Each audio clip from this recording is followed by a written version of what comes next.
What time is it? It's Tuesday night, 10 p.m., and this is the C3 Podcast. I guess you've heard of my reputation. I've had my share of fooling around. But everybody needs stimulation.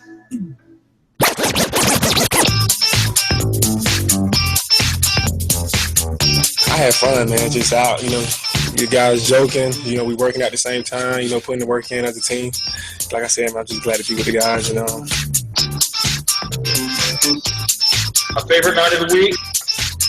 Good Lord, it's a good day to be a Panthers fan. And we the best. You heard them say it. We are the best, Joe. And we put it on them right in their mouth. Yo, what's the deal, Panther fans? It's your boy, the Professor, a.k.a. Tony Dunn, and this is the C3 Podcast brought to you by CarolinaCatChronicles.com, where every Tuesday night we chop it up, the latest Panther news and opinions from the fan perspective. I always do it with my best of homeboys, Joe Riolano, that freaking Puerto Rican. How are you? Tony, I'm doing fabulous. It is Tuesday night, and we are here to talk about the Carolina Panthers and the upcoming start of the NFL season. And we're kicking off the season. That is so exciting. It's 2 days, dude. Two it's days. so Isn't close. that insane? That's why the show is going to be so hot tonight, because we've got so much to talk about leading into this game, and we get to do it with one of the coolest people I know on the whole face of the earth, a very strong individual that is really needing prayers from people right now, and he is. It's great to have him back on the show. Aaron Ford, Mr. Mel Mayock, the draft guru. It is great to have you on. Welcome back. And what are you excited about this Thursday? Guys, I tell you, this is the first time the Panthers have been a part of the first game of the season. Yes. And, it's going to be so great because it's on the main stage. You don't have to worry about other games. Man, just think, next week we're either going to be really excited or really down in the dumps. But I'm saying you don't got to worry about that, bro. You don't got to worry about that. There's nothing to worry about. Christmas in September, baby. Doesn't get any better than this. All right. This is, like I said, the C3 Podcast. Tonight's show, guys, is the cold cuts and football are here. And I know some people are going to say, well, you said the wrong verb. Nope. Because cold cuts mean a little something different in my house. And you'll get a little peek inside some of the professors' background and things tonight. But we're going to be talking about the cuts that this past week, the Panthers, they played their final game on Thursday, and they had to cut the roster. I believe it was by Sunday of this around that time. They had to cut the roster from 90 to 53. So we'll let you know of all the cuts that occurred and the people that made it. Surprise cuts, surprise makes, and like I said, we'll chop that up from the fan perspective. And then the second half of the show, we're going to talk about the debut of the Panthers 2016 season in Mile High Stadium. There are Panther fans right there on the grounds right now with Roaring Riot. It's amazing. I feel the excitement. It's electric. I do want to point out this, though. If you're listening to the show and you enjoy talking Panthers, if you enjoy the conversation, give us a like. Go ahead and give us a share on Twitter. You can follow us at @cat_chronicles. And we love to just to chat throughout the show. You can use the hashtag C3. But if you can't watch the whole show and you are interested in seeing what else Panther fans are saying in the moment, you can download the podcast on iTunes, Stitcher, and TuneIn Radio.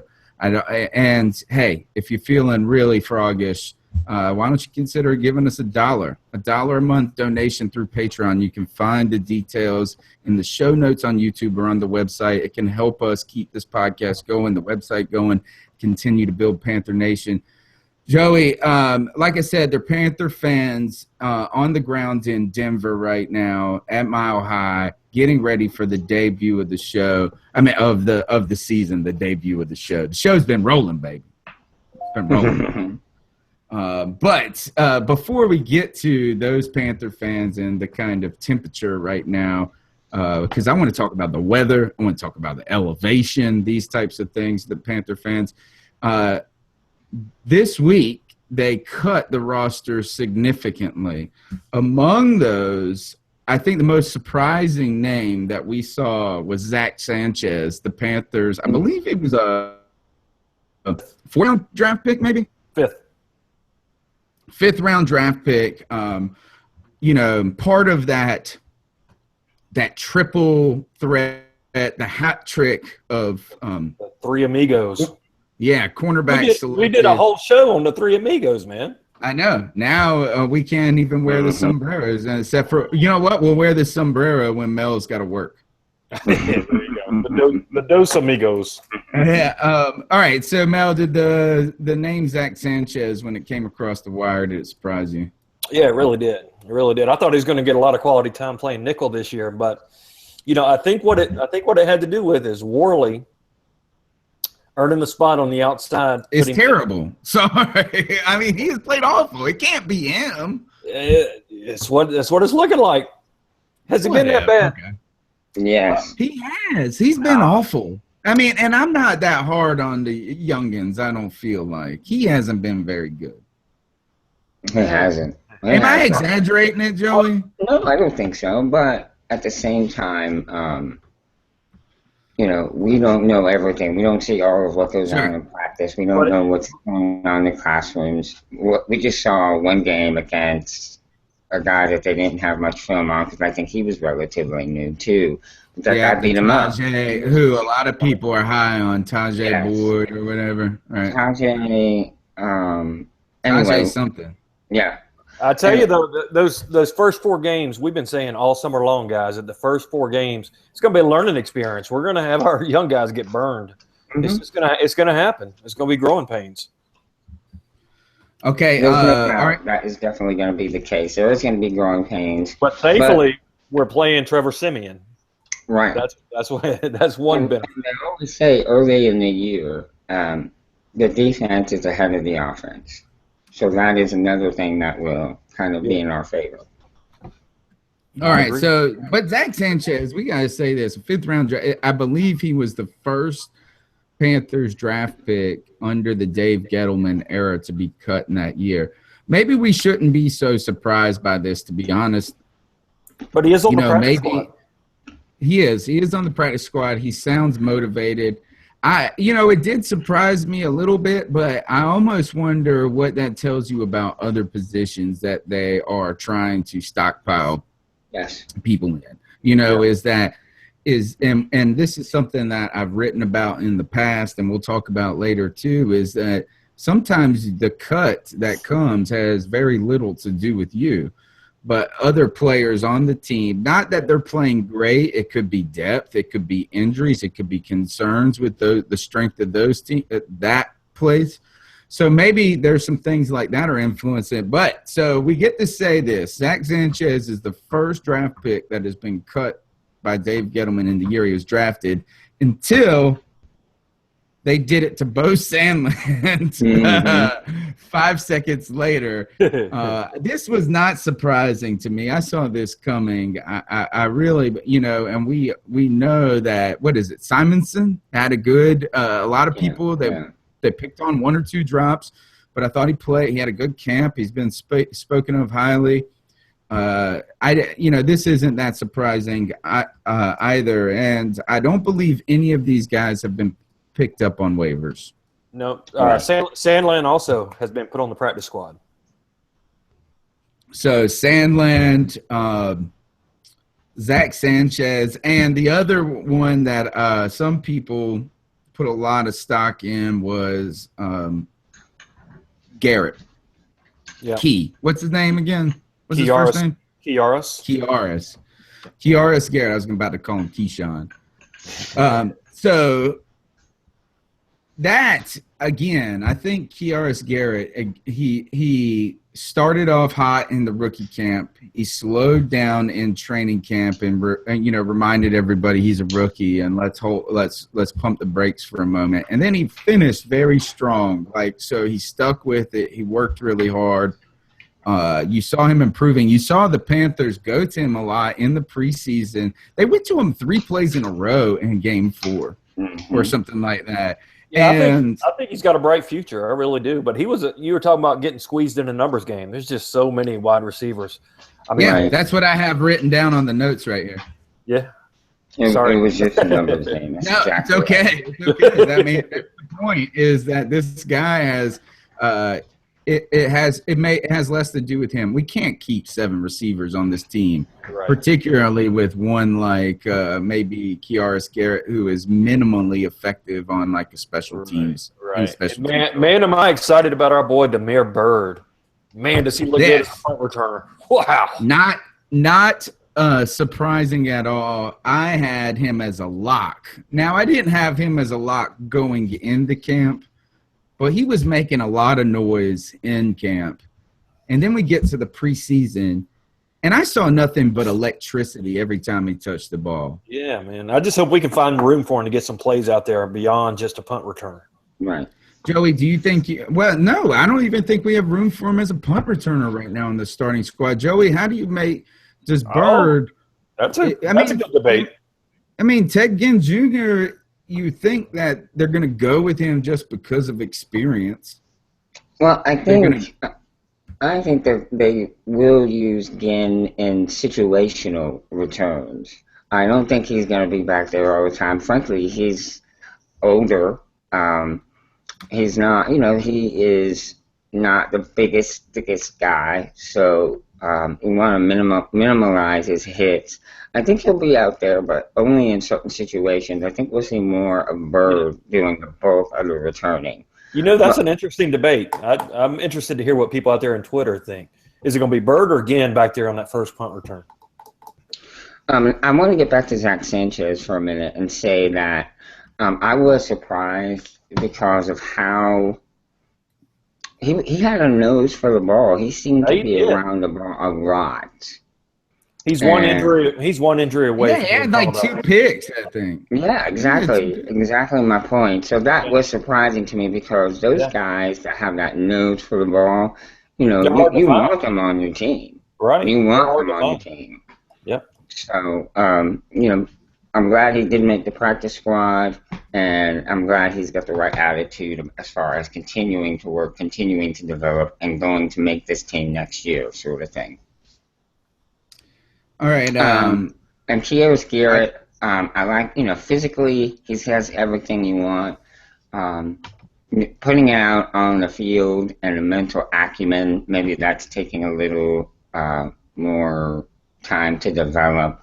Did he make the practice squad? He did. Yes. Okay. Yes. Well, that's good too. And the other thing is this: it doesn't think of like Funches, who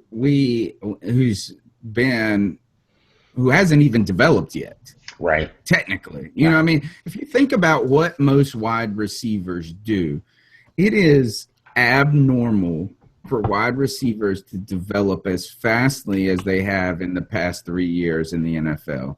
Mm-hmm. The idea you had one season where 3 rookies came in and contribute. When you had Mike Evans and Kelvin Benjamin, Odell Beckham Jr., all of these guys coming in, that is not the norm for that position. Right. Now, it's not that it's impossible, but we can't act like every dude is going to just come into the NFL and be ready.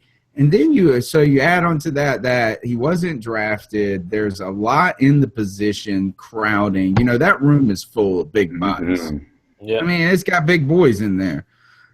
So it has, like I said, is that has so little to do with him. But look, think about one last cut, and then we got to go to the makes because I want to come back to Bird, but we got to talk about our boy Cash, Jeremy Cash. But straight cash, Brandon Wager cut.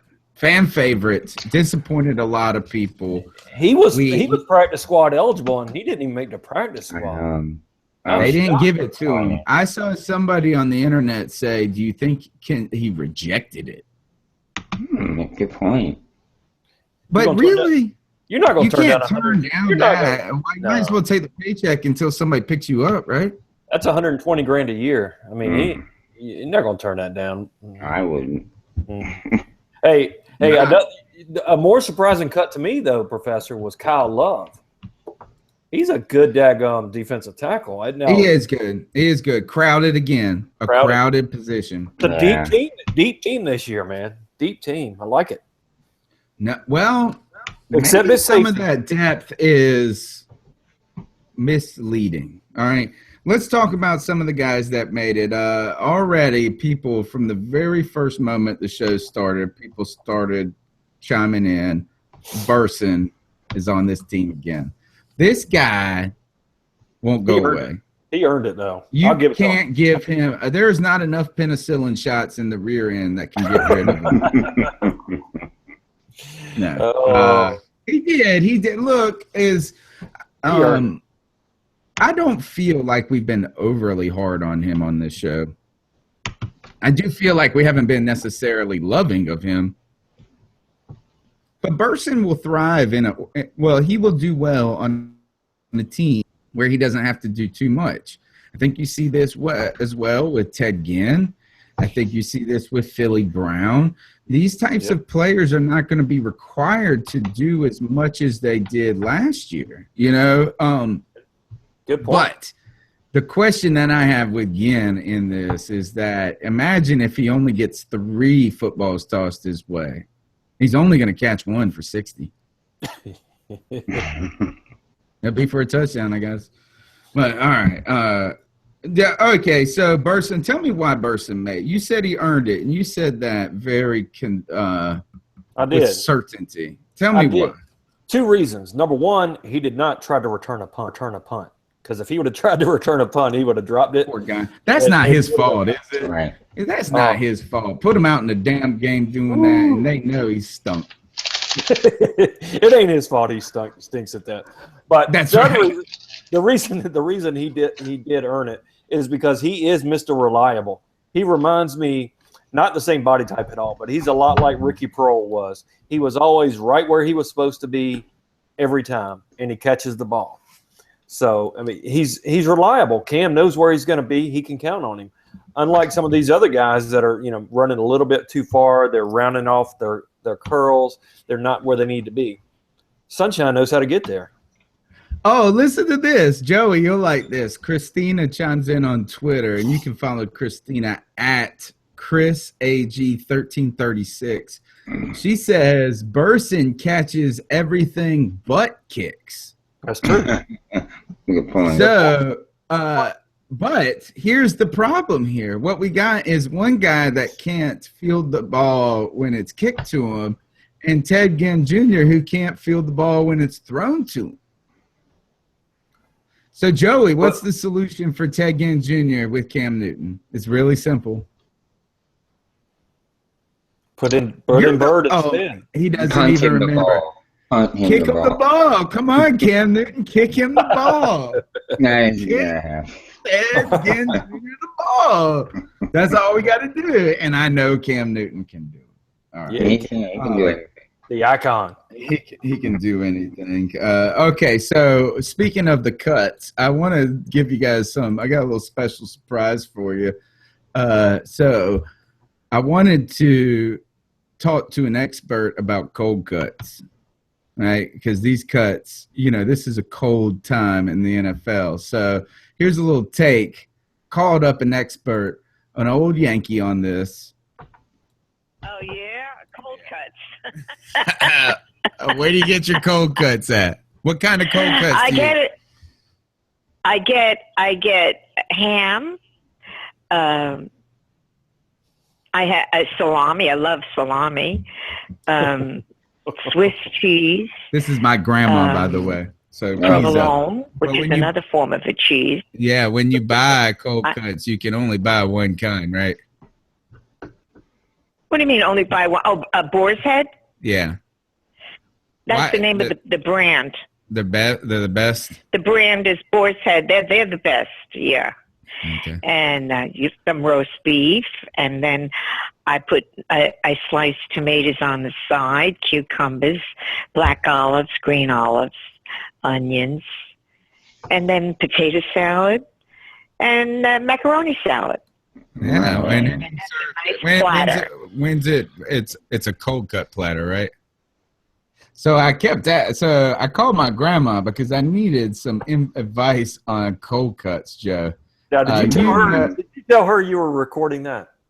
After. That's great, a lot of this goes like this. So when I called her, she said something like this. She asked me something to that effect. Went something like this. Why do you need to hear my voice say cold cuts? Because it's way cooler it's a than Yankee? because it's a Yankee. All right, so Joey, I get on the phone with Grandma, and my grandma's from Queens, right? Right. Italian immigrant family and things like this. So when I think of cold cuts, I think of like Sunday lunch and stuff like this. Right. So I was talking to my grandma about this. She got a kick out of it. So here's some more from Grandma Ann. What are you doing with this cold cut thing? What is that supposed to mean? Like, okay, What's going on with? All right, so the team that we have a podcast for, right, that we follow, the Carolina Panthers, they have, before the season, before they start playing, they have 90 people on the team, but the NFL mandates that they cut that down to 53. So they started about a month and a half ago with 90, and then they have to cut 30 people. So that's... So they're cold cuts. Say cold cuts. Oh my! So what has that got to do with the cold cuts? Exactly.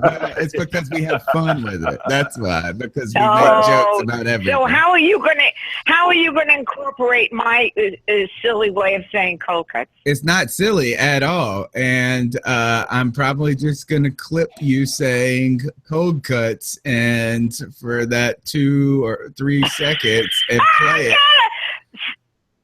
Anthony, you got to send it to me. I will. Anthony. So I kept. Oh man, it gets better, Joey. Joey, I did this, by the way, at 9 o'clock. At 9 o'clock tonight. Here you go. So I asked her some more. Ask you this. Why no? Okay. What is it? What is the? Why don't you put any prosciutto or what is it? Gabagool? Gabagool. Gabagool. Gabagool. That you can put that, but usually you don't see it around here. You see that in New York. You don't see gabagool in the South. Right. That's you never see it in the South. There was a famous stores that have all of the meats hanging from the ceiling. Mm-hmm. Those you can put from soup to nuts.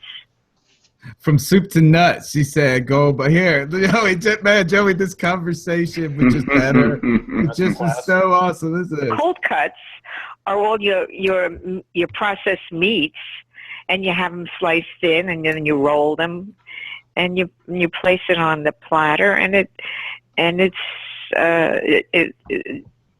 good looking as well as tasty. It's good looking versus tasty. So Joey, cuts are cold, and then one last thing from Grandma, and last bit. That's about all they serve around here. But when you go to New York, it's a different ballgame. Gotcha. That's so great. That's all. Professor, that's where all the spices of life come alive. Did you hear what she said at the end, Joey? Grandma, I love you so much. The spices of life come alive. I love you more, Anthony. You just don't know it. You're too busy. But tell me. So she said this. Grandma misses that. Grandma misses that. Yes. All right. That's my bad. Oh, boy. I said, I got to call my Grams for some cold cut insight. So that is a look into the professor's family and life.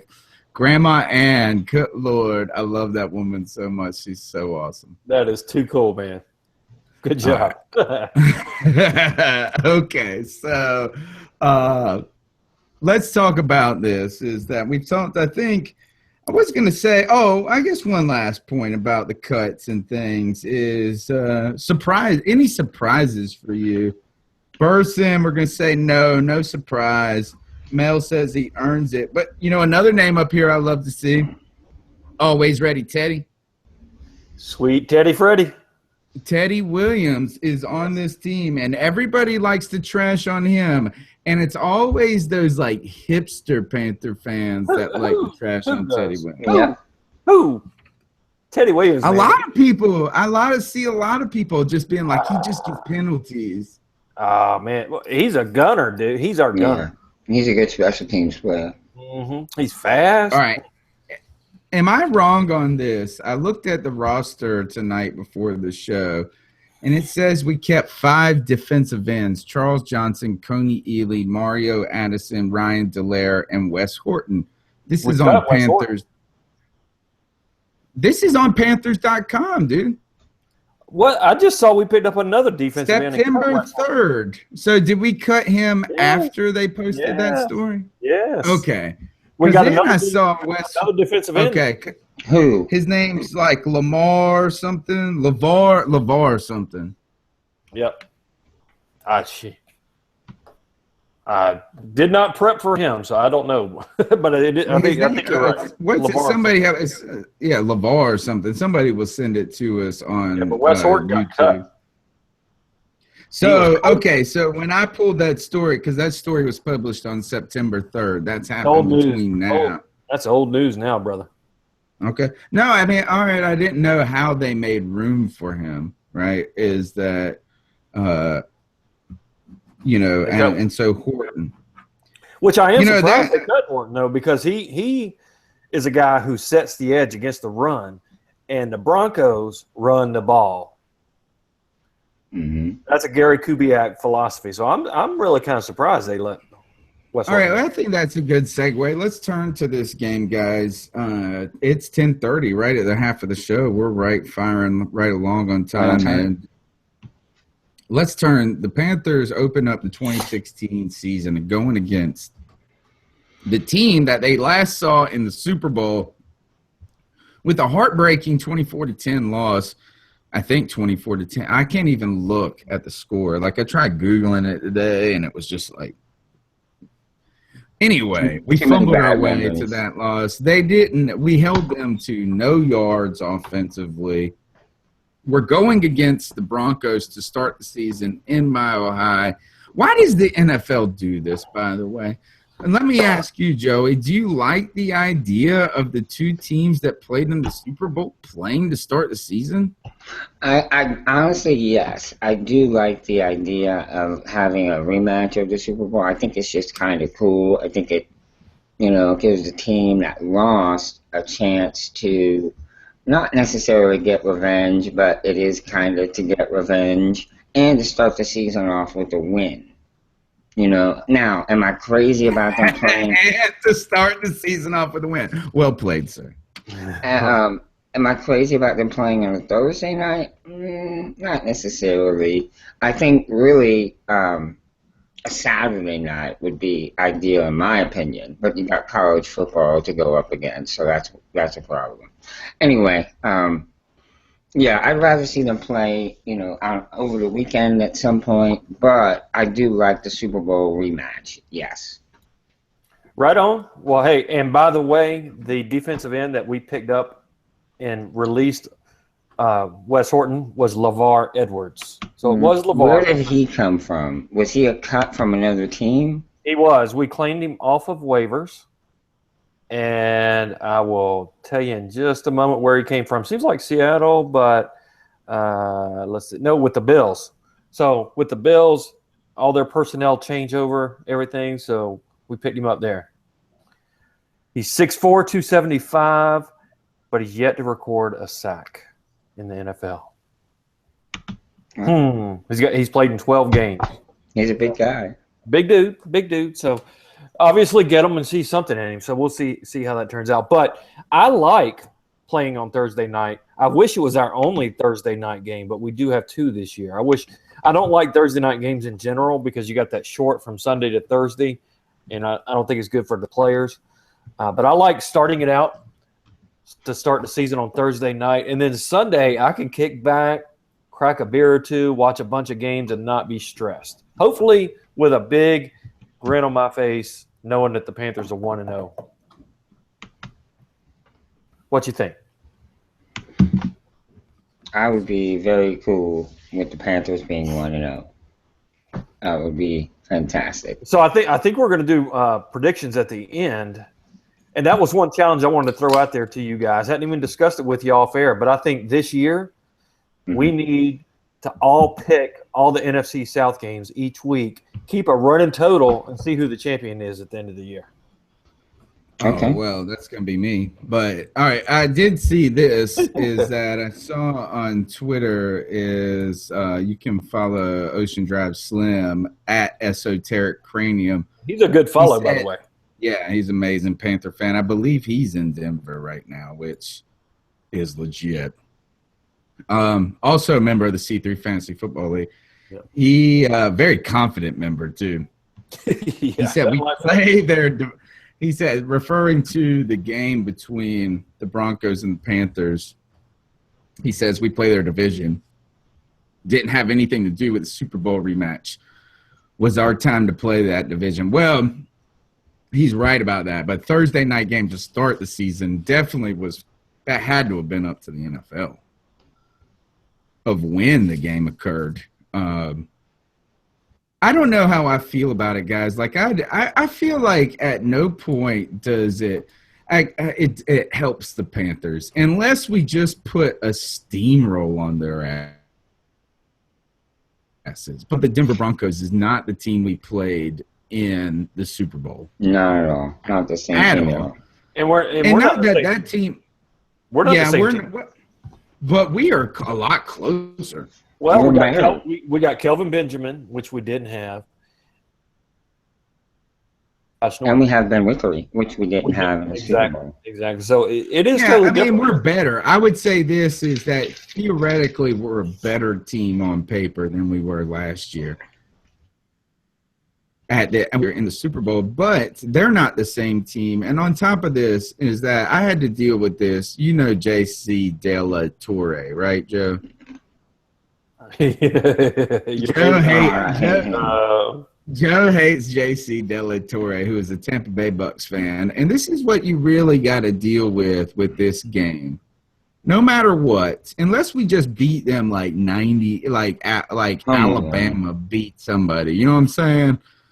Just curb stomped them. Unless that happens, you're just going to have to deal with at least 48 hours of Denver Bronco fans posting pictures of Super Bowl rings. Like JC. So JC De La Torre was just a terrible in one of those Twitter conversations that made Joe mad. And then the jerk sends me a picture of the Tampa Bay Bucks Super Bowl ring. And, like, you're going to have to deal with that.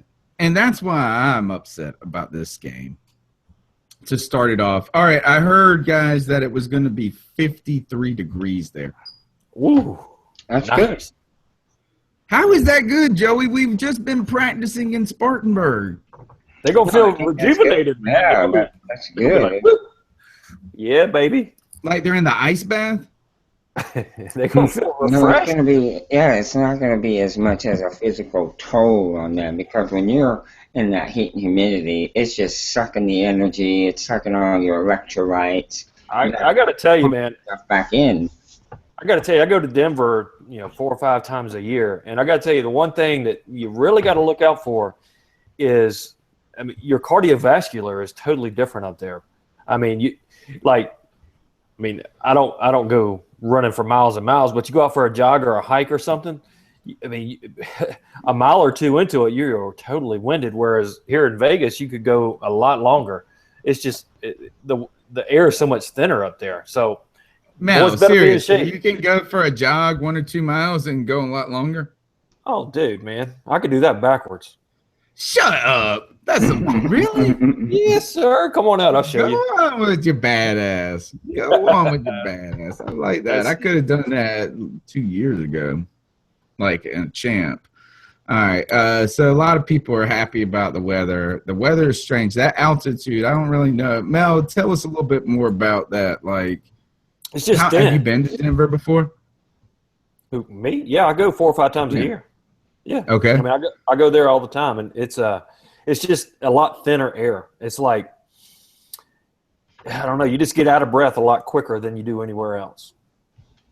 Right, and I think that's because it's so high, the air is considerably thinner. Yeah. I think the best thing the Panthers could do would be to get there a couple of days early so they can begin to acclimate. So, like, they should be there today. But they're not. They're going tomorrow. They're going the day before the game. That's one I agree with you. I think they should have went today. Yeah. They should have gone like 2 days ago. That's what I think. I think they should have gone on Monday. Yeah, they need to adjust to the time zone change and the altitude. But yeah, I think that's a late arrival. The other thing I do want to point out this, and then we're going to jump to the actual game because Joan just sent me something awesome on Twitter. Ocean Drive Slim again says this, a great point here. I had not thought about this till this moment, is that by playing on Thursday night, we get 10 days before our second game. So it's like the mini bye. Yeah, that's good. I will agree with that. That part of it, I guess that's the upside. But maybe it doesn't help as much in the beginning of the season because you want to imagine if you beat them 70 points, you want to keep that momentum and play like Friday. Right away. It's a great thing. It's a great thing if we win. It's a long 10 days if we don't. We are not gonna lose, dude. If we lose, let's turn to this.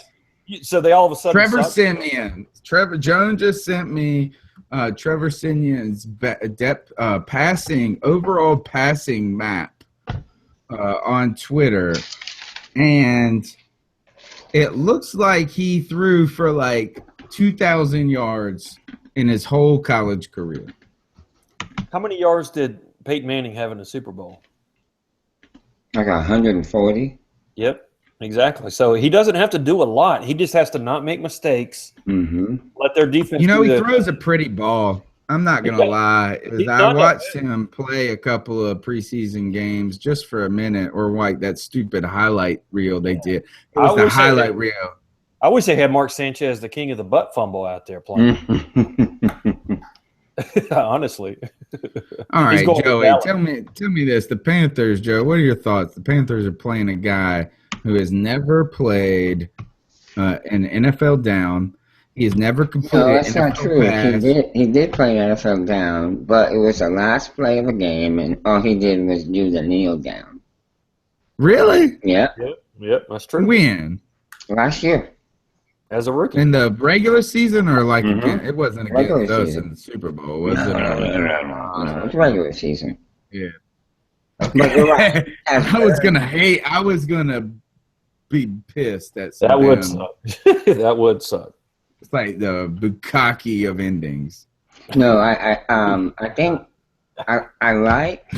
Sorry, that went too far. I think our advantage along the line of scrimmage. I think we will win the line of scrimmage, and therefore we will win the game.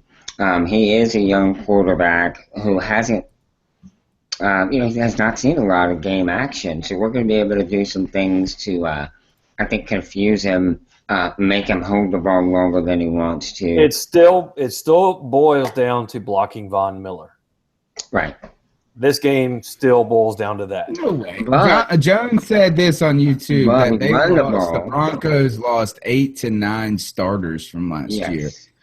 They lost 8 to 9. They lost Malik Jackson, obviously their quarterback, Trevathan, their stud linebacker. No doubt. And Talib, he shot him. He got shot in the leg. He did, but he's out there. Is he going to play game 1? Yeah. Mm-hmm. All right. Is it really like grimy of me that the first thought that I actually considered maybe that we should bring him in. They said they were fielding him like to a trade. Would he help the Panthers? No, he's not Panther material, dude. No, He's too much. He's too close. He's too close to Greg Hardy, in my opinion. He's just crazy. He looks like both. He's the guy.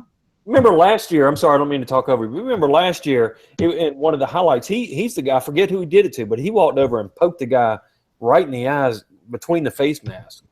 Remember? I mean, he's a dirty player. He admitted to intentionally trying to twist Philly Brown's head off, which they then asked him about. He said he did it intentionally, and then today it's been in the news yesterday for Philly Brown, and he was saying they were asking what he thought about that. I will say this, though.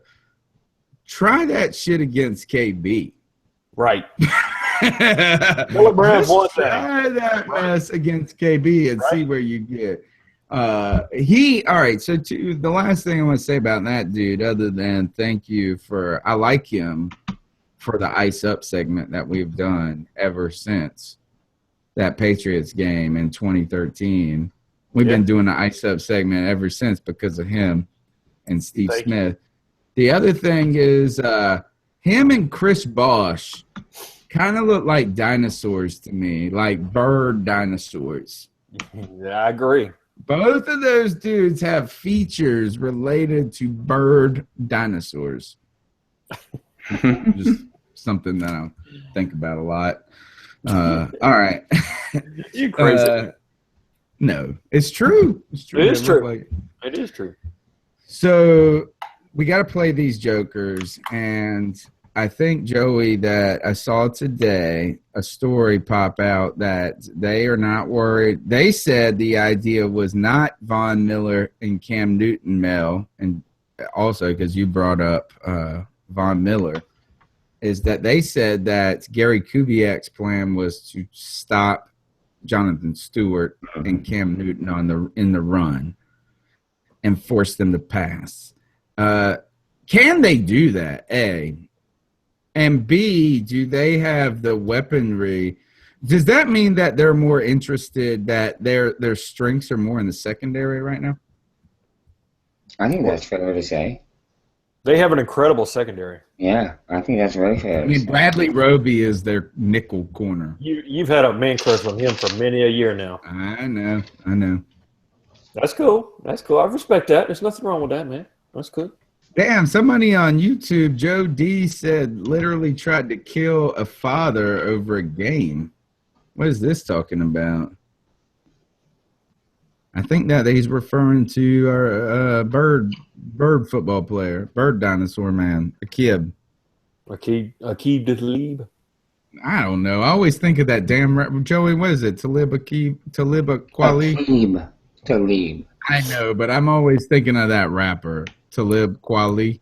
Yes, you are. That's every time. I can't get past it. All right, so Mel, tell us, why do you think stopping Von Miller is the answer to this game only? Well, that's how they beat us, man. I went back and watched as much of that Super Bowl as I could, and the difference was, I mean, he was a one-man wrecking crew. He got back there and just strip sack after strip sack and just made his presence known. And if Cam drops back there and Von Miller gets to him early, it's going to be the, oh, crap, here we go again type of syndrome.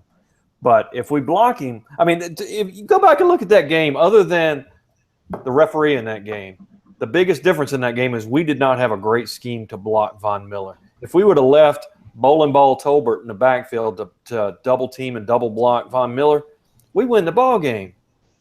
We do. He was the difference. This makes me sad just thinking about it. How can we turn this into happiness on Thursday? Because, see, this is what I'm talking about. Playing these guys in the first game is still, like, even when we beat the crap out of them, all I'm going to be able to think about is we should have done Why did we do that last year? Yeah. Yeah. Why didn't we do it in the Super Bowl? You get out there on Twitter and everybody independently, I saw like 5 or 6 different conversations going on about, I tried to watch the Super Bowl this week, and I just couldn't do it. And I was one of them. I posted. I tried. I literally tried, and I got halfway through the first quarter, and I almost got sick. I had to turn it off. Yeah, it was ridiculous. Our defense was so dang good in that game, though. It was. I mean, it was amazing. Our offense was so just ineffective. And when Jonathan Stewart got hurt, it changed. That was it. It was over. Never again should they ever not have a top flight running back as the backup active. That killed them not having Cameron Artis Payne as a backup in that game. Sitting him down, that screwed us. Do you think? When do you think? All right, so we know this is that we're gonna go in there. We're gonna play our first guys, but at what point do we start to see them try guys like Cameron Artis Payne, Bird, some of these guys that they think can be home run hitters? I mean, obviously, it's not week one. We're going to see any of those dudes, maybe barring injury. Right. Is that something you just try to work in week 7, 8, something like that? No, I think it's just dictated by the situation of the game. If we're up by 3 scores, or down by 3 scores in any game, if you feel like you're out of it, then you're going to put them out there just to get some experience. But right. Whether that's week 1. I mean, if we go out there, if we do blow the doors off the Broncos, which I would be ecstatic. Me too. Man, we're going to kick them in the face. That's what I think. We might, man. I tell you, Cam, he came out excited, pumped up. He was throwing the ball high, but he settled down, had a great game. But by the time it was all said and done, MVP worthy had we won the game, him or Coney Ealy. But if he comes out and settle down, make some good decisions early this week, we should be in great shape.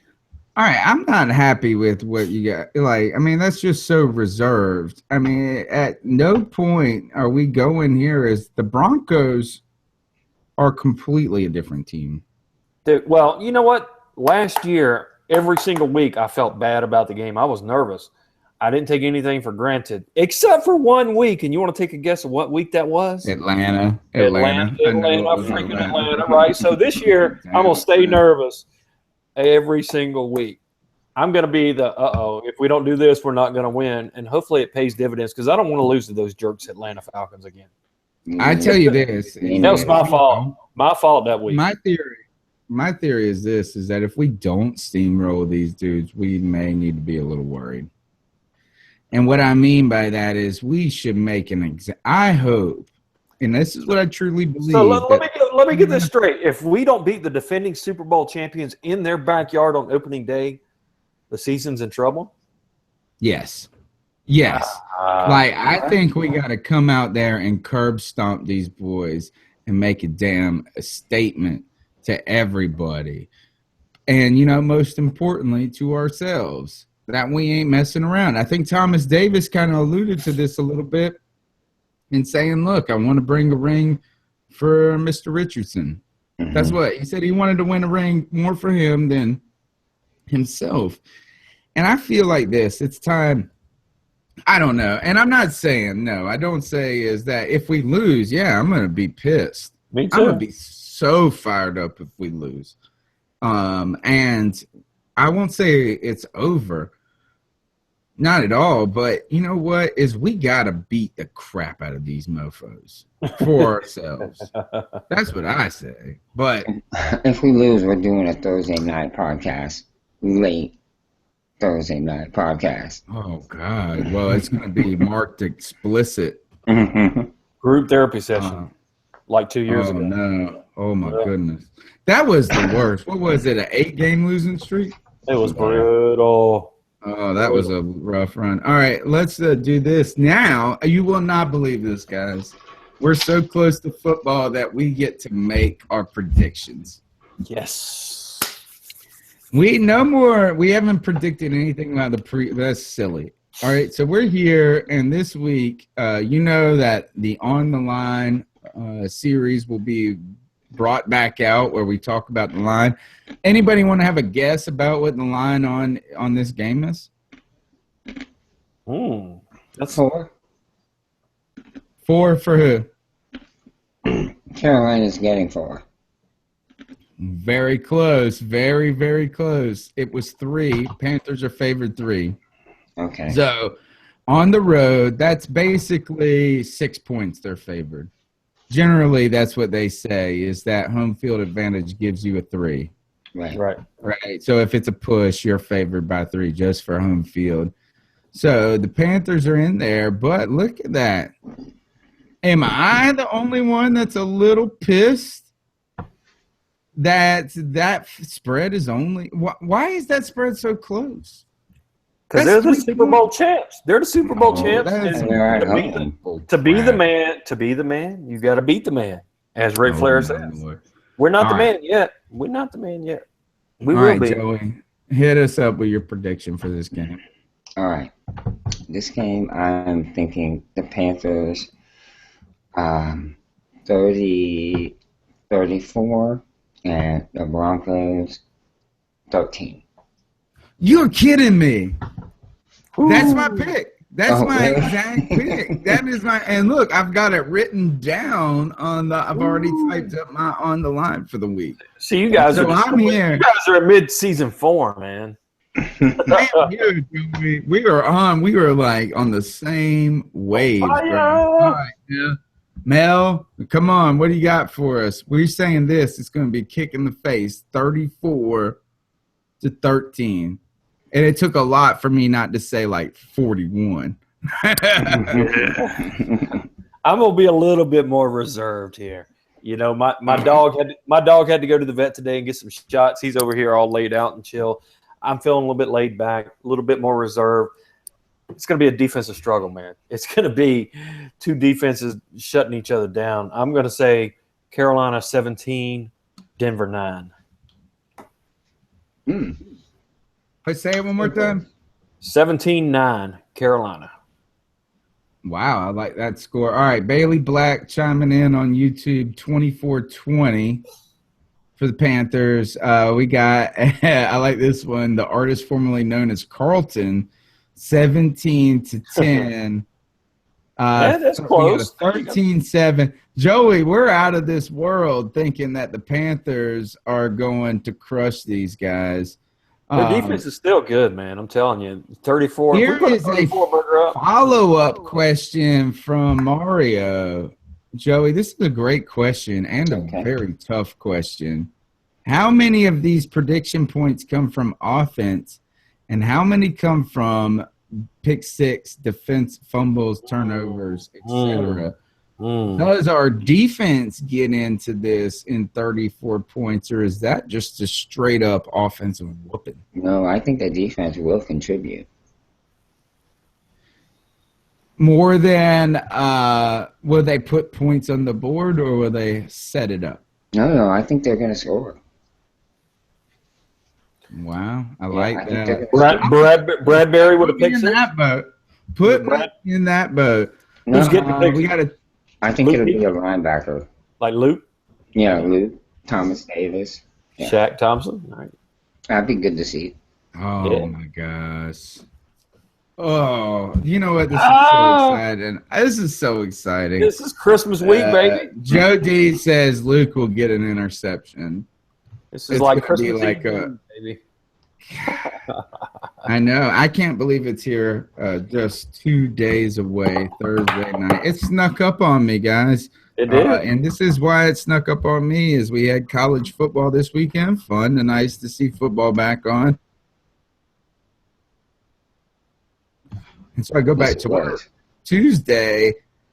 The game's on Thursday, so if I would have had to work on Monday, it would have felt like Monday to Thursday. I mean, obviously, it felt like Tuesday to Thursday, but I don't know. Psychologically, it did something for me. Deep thoughts from the professor. All right. And you know what is? That's the stupidest thing I ever heard. Thank you. Classic. Right. We need to get in here and get our ice up picks and get the heck out. Ice cold, baby. Ice cold. All right. Mel, who you got? Well, speaking of Denver Broncos and the Super Bowl, nothing deserves a nice ice-up sun better than the man that I saw when I rewatched that game. Boy, you look back and one Cleat Blakeman.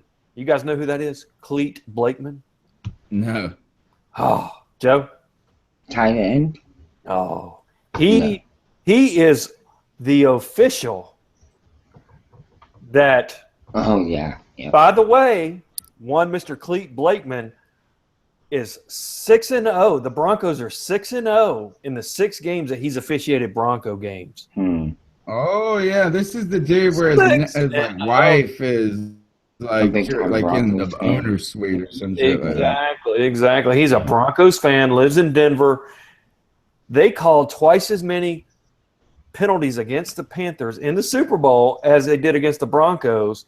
ESPN broke down every one of those calls, and they were brutal, man, between the Cotchery catch, no catch. Yeah. I mean, I threw up a little bit in my mouth watching that game where the commentators were saying, oh, that's clearly a catch. They're going to turn this over. And even the official that they bring in from New York who is retired is the official guy for Fox or whoever it was. He said, oh, this is going to be overturned. And then it's left up to Cleat. And Cleat says, nope. Okay.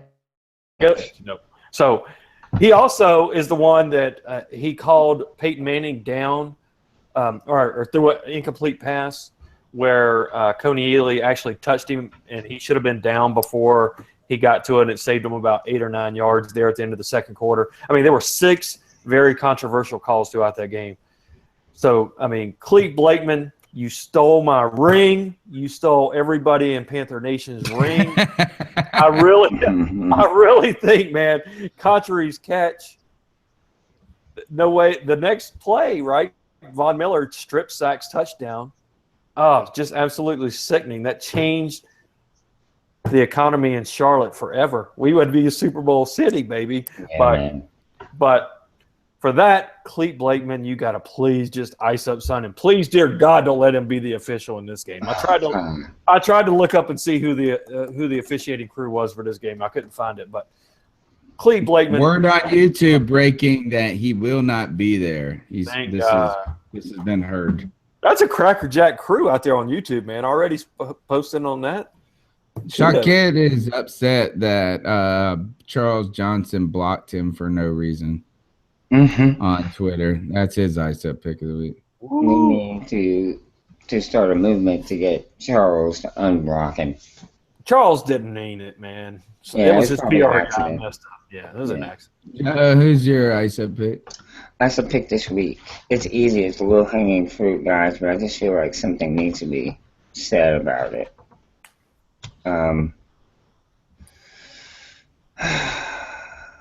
Mr. Miller. He was the guy that punched the 70-year-old man. Was a fullback for the. Is that messed up that I laugh when you say that? For sure. This happened at a hotel in San Francisco. I guess Miller was staying in the hotel and went to a room. Now, I haven't heard why, but went into the room. Knocked on the door of the room. The door was opened. Miller walked in and said something to the people. The people was a 70-year-old man and his son, and they said that he had the wrong room. And obviously he didn't think he did, so he proceeded to pummel the 70-year-old man. What? Yes. What? Broke a few bones. So he just walked up in the man's hotel room? It wasn't even like he was like throwing crap at him or something? He said, police story goes that he knocked on the hotel room in the Fisherman's Wharf on Monday morning. He was told by the room's occupant that he had the wrong room. Miller then allegedly attacked the guest and also attacked the 70-year-old man. So he attacked the son and the father. When the father came in the room to help his son, the father, like I said, 70 years old, and Miller punched him in the face. He suffered broken bones after getting hit. Well, Miller weighs 250 pounds. Of course he's going to suffer some broken bones. And Miller ran. That's the thing that gets me. He beat up this dad and son, and then he ran. And they said Of course he ran, because he just lost everything. The police did catch him. They arrested him, and shortly after the arrest, the Niners cut him. And this is very deserving now. There's so many things that could have been done differently here. And this guy is, he's a player on a team, so he makes decent money. He should have used his brain, used his money, went and handled this in a much different way. But this sort of action is why the NFL has such a terrible reputation. Honestly, I think there must have been steroids involved, because for Miller to fly off the handle or something. Yeah, in that manner and hit a 70-year-old man. I mean, my God, how, that's it's like he kicked his grandson on the way out the door. So, really, Miller, it was a terrible decision. It has cost you your career in all likelihood, because you weren't so great that somebody's going to want to go pick you up. So, deservedly so, you're now going to be looking for a job, and while you're doing that, you need to make sure and ice up. He's going to be selling cell phones next week. Just better not. Oh my gosh! Somebody tell these guys to shut it about the. Yeah, that's crazy. So tell him what he's got to do, Joe. He needs to ice up. He needs to ice up that old man's face, and he needs to ice up his hand. I know somebody that's iced up for the last month or last week. Where's the that old hat? Man? Where's the poo hat at? I'm telling y'all, I want to tell all y'all. Oh man, I got the poo hat for you. I want to tell all y'all mugs that are crying about this. There you go. That's what happens when you get punched in the face by an NFL player. That's right. That is awesome. Awesome. People crying about the damn UNC loss to the Bulldogs. Oh, I love it. When y'all suck. I know. It's hey, NC State want to know. Oh, guess what, Mel? We're gonna have to ice up each other next week, because somebody's gonna come back here a loser. Because the Pirates play the Wolfpack on Saturday in Green. Sorry, guys, I got to work next Tuesday night. Oh Lord! Of course, that's exactly what happened to. That's exactly what happened to. All right, my ice up pick of the week goes to. Hold on, I just had it, and I lost it. I was gonna ice up myself or something too. I can't remember. I just for making your grandma say cold cuts 100 times. Just ice yourself up for not remembering your ice up. Nah, it was something good too. Or something decent. I can't remember it. All right. Well, we'll end on that. I'll ice up Mel for not being able to show on the show. After the NC State ECU game. Yeah, how you going to do that? This is the C3 podcast brought to you by CarolinaCatChronicles.com. You can check us out every Tuesday night where Panther fans unite. Woo-hoo. Chop it up. Chop up the latest Panther news. Opinions from the fan perspective. My name's Tony Dunn. I'm here with my co-host, Joe Riolano. Tell them where they can find you on Twitter, Joey. Guys, look me up on Twitter at Joe Riolano, a.k.a. the freaking Puerto Rican. And, let's go Panthers. Like, we're ready. We're excited. Cannot wait to Thursday. All right. Mel Mayock, ready for the big win on Thursday and the beatdown on Saturday. Man, I can't get here soon enough, man. Looking so forward to it. Guys, you've been a lot of fun tonight, as always, every Tuesday night. I am Mel Mayock. You can catch me at Panther Drafter out there on Twitter. You can also catch me. We got a new mock draft coming out with Draft Tech later this week. I'll be posting that out on Twitter, and you see who we get at the 32nd pick, baby. And tomorrow night, fans of the NFC South in general, tomorrow night, premiere of this season's premiere of Southbound and Down. It's going to be a good show. We've got some good guests coming out. Nice. Southbound and Down. I've been on a bunch of podcasts from last week. It's been a blast. We'll see you guys next Tuesday night.